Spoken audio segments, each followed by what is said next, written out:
चार प्रकार के यज्ञ होते हैं। पहला है तमोगुणी। तमोगुणी यज्ञ उसको कहते हैं जहां पर स्मृति और विस्मृति बनी रहती है।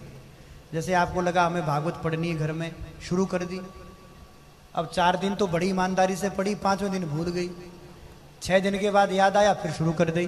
तमोगुणी। आलस्य वश, प्रमाद वश, जहां भगवान की स्मृति तो कम से कम हो, स्मृति विस्मृति बनी रहे, थोड़ी कथा, बाकी सब इधर उधर की सब गप्पे शप्पे, तमोगुणी।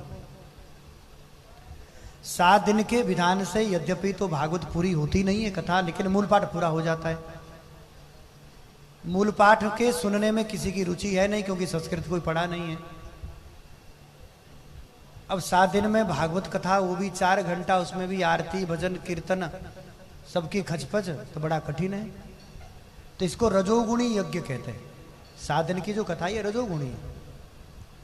कम से कम स्कंद पुराण में लिखा है 1 महीना, नहीं तो 2 महीना, ऐसे तो 2 महीने का विधान है, रोज केवल 6 अध्याय की भागवत की गूढ़ चर्चा हो। कितने अध्याय की? 6 अध्याय, 335 कुल अध्याय है। 1 महीना में 12 अध्याय की चर्चा हो, बस, ज्यादा चर्चा नहीं करनी है, बस 12 अध्याय पर ही, लेकिन वो विस्तार की चर्चा हो। अभी हम लोग कहां पर थे? कुंभ में, प्रयागराज में।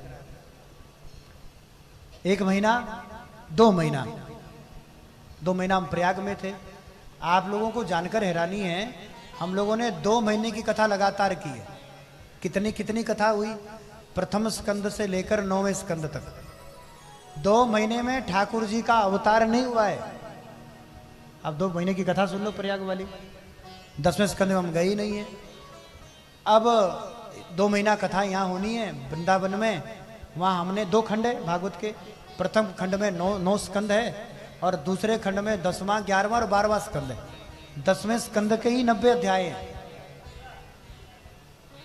11वें स्कंद में दत्तात्रेय के 24 गुरु है। नव योगेश्वरों का संवाद है। दुर्लभो मानुषो देह देही नाम क्षण भंगुरा तत्रापि दुर्लभम मन्ये वैकुंठ प्रिय दर्शना, ये निमी कह रहे। तब नव योगेश्वरों का संवाद प्रारंभ हुआ है।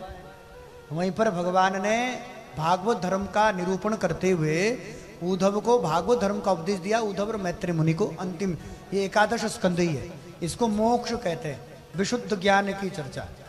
और भगवान ने राजी खुशी रखा, तो 1 अगस्त से लेकर जो 2 अक्टूबर तक की कथा है, उसमें हम लोग 10वें, 11वें और 12वें स्कंद की चर्चा करने वाले, ऐसा हमने विचार किया है। कम से कम 2 महीना।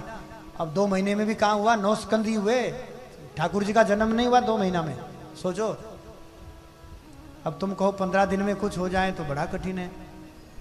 कम से कम 2 महीना, नहीं तो 1 महीना, वो है सतोगुणी यज्ञ। चौथा है निर्गुण यज्ञ। निर्गुण किसको कहते हैं? जहां घड़ी तो उल्टी टांग दो, समय उल्टा लटका दो, श्रोता वक्ता को जब तक आनंद आ रहा है तब तक वो 2 घंटे हैं कि 6 घंटे हैं, 10 दिन है कि 6 महीना है, वो निरंतर भगवत चर्चा चल रही है, उसको कहते हैं निर्गुण यज्ञ। उसमें नहीं है कि अभी 3 बजे कथा प्रारंभ होगी, 7 बजे आरती होगी, इतने बजे भंडारा होगा। समय उल्टा टांग दो, उसको निर्गुण यज्ञ कहते हैं। पर भैया ऐसे श्रोता तो अब कलिकाल में धरती पर ढूंढना बड़ा कठिन है।